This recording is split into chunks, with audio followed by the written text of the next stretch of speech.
And now let's talk about what's happening on the front lines. There's a lot to unpack. Ukrainian President Volodymyr Zelensky was in Zaporizhzhia. Russia fired supersonic anti-ship missiles in the Sea of Japan. The United Nations Security Council refused to probe the Nord Stream pipeline blasts, and NATO tanks have started rolling into Ukraine. Let's start with Zaporizhzhia. The town is home to Europe's largest nuclear power plant. It is located about 50 kilometers away from the main city. While the city is in Ukrainian hands, the plant is not. Russia has controlled the plant since the beginning of this war. President Zelensky met the head of the International Atomic Energy Agency, Rafael Grossi.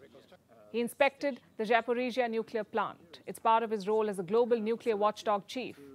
After the check, he met with Zelensky, and this is what he said.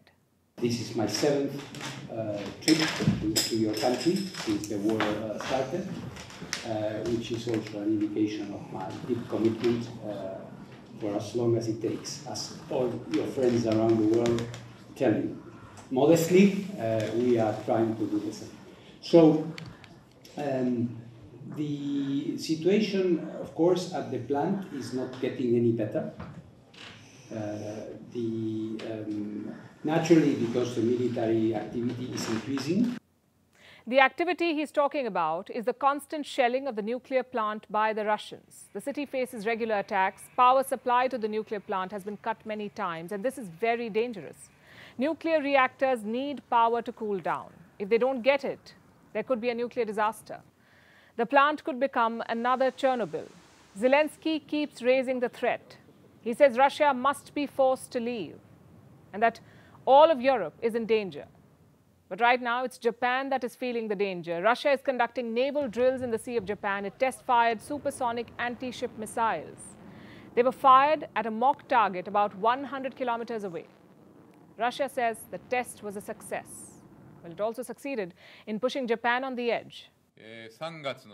We are aware that the Russian Ministry of Defense announced on March 28th that missile ships of the Pacific Fleet conducted cruise missile launch training in the Sea of Japan. As Russia's invasion of Ukraine continues, Russian forces are also becoming more active in the Far East, including Japan's vicinities. The Japanese government will continue to monitor these movements of the Russian military. Russia's test could be a routine drill, or it could have been a warning to the West. You see, two events have taken place that could have upset Russia. The first was at the United Nations. Russia moved a resolution. It wanted a probe into the Nord Stream sabotage. Gas pipelines. They came under attack last year. They were essential to Russia's business interests in Europe. There was a blast in September. Russia blames the West for it. It wanted a United Nations-led investigation, but Russia's resolution failed. The West abstained, and it only shows them in poor light. Why resist an investigation if they had no role in the blast? But as things stand, the United Nations will not be investigating, and Russia says it will keep calling for a probe. The other thing that may have irked Russia is that NATO tanks have arrived in Ukraine. This is a video of the UK's Challenger 2 tanks. Ukraine's defense minister seems quite excited about it. It's marvelous when Secretary of Defense of the United Kingdom. It's a very good stuff. Thank you very much from Ukraine to the United Kingdom. The German Leopard 2 tanks have also arrived. Chancellor Olaf Scholz announced this in a rather roundabout way.